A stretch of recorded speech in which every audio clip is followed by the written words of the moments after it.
आजचा निकाल हे षडयंत्र आहे असा आरोप करून खासदार संजय राऊतांनी एकनाथ शिंदे आणि भरत गोगावले यांच्यावर सारा राग काढला। आजचा दिवस हा देशाच्या इतिहासातला काळा दिवस असल्याचं राऊतांनी म्हटलं। केंद्रीय निवडणूक आयोग हा चोरांचा सरदार असल्याची टीकाही त्यांनी केली।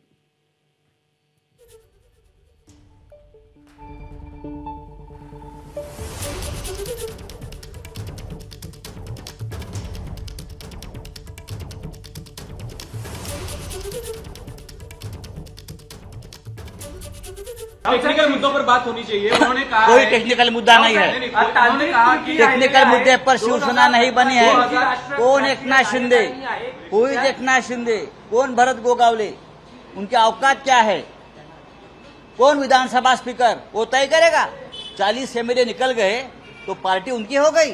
विधानसभा का स्पीकर सिर्फ ये तय कर सकता है कि पार्लियामेंट्री पार्टी किसकी है, वहां क्या बहुमत है, ये तय करने का शायद उनको अधिकार है। कि विधानसभा में 40 लोग 30 लोग शिवसेना छोड़कर चले गए, उनके पास बहुमत नहीं, यहाँ की पार्टी उनकी हो सकती है, लेकिन पूरी पार्टी शिवसेना उनका चिन्ह वो किसी और को देने का उनको अधिकार नहीं है। इलेक्शन कमिशन हे चोरांचे सरदार आहेत।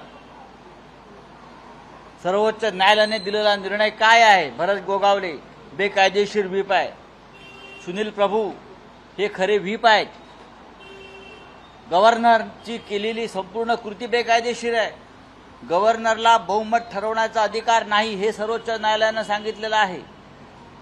या देशाचं सर्वोच्च न्यायालय शहाणं की हे आता बसलेले 150 आणि शाणे विधानसभा अध्यक्ष यांना काय अधिकार आहे निर्णय देण्याचा? 65 वर्षापूर्वी 60 वर्षापूर्वी ज्या शिवसेनेची स्थापना बाळासाहेब ठाकरेंनी केली त्या शिवसेनेची मालकी भारतीय जनता पक्षाने नेमलेले एक व्यक्ती करणार का, निर्णय घेणार का? ज्या विधानसभा अध्यक्षांना बरं का त्यांची नेमणूक दिल्ली करते, दिल्लीच्या मेहरबानीवर त्या खुर्चीवर बसतात, दिल्लीचे आदेश पाळतात, ते शिवसेनेचा भविष्य काय ठरवणार? बाळासाहेब ठाकरेंची शिवसेना अशा प्रकारे तुम्हाला दुसऱ्या चोर मंडळाच्या हातात सोपवण्याचा अधिकार कोणी दिला? जनता ठरवेल आता काय ते। एबीपी माझा, उघडा डोळे बघा नीट।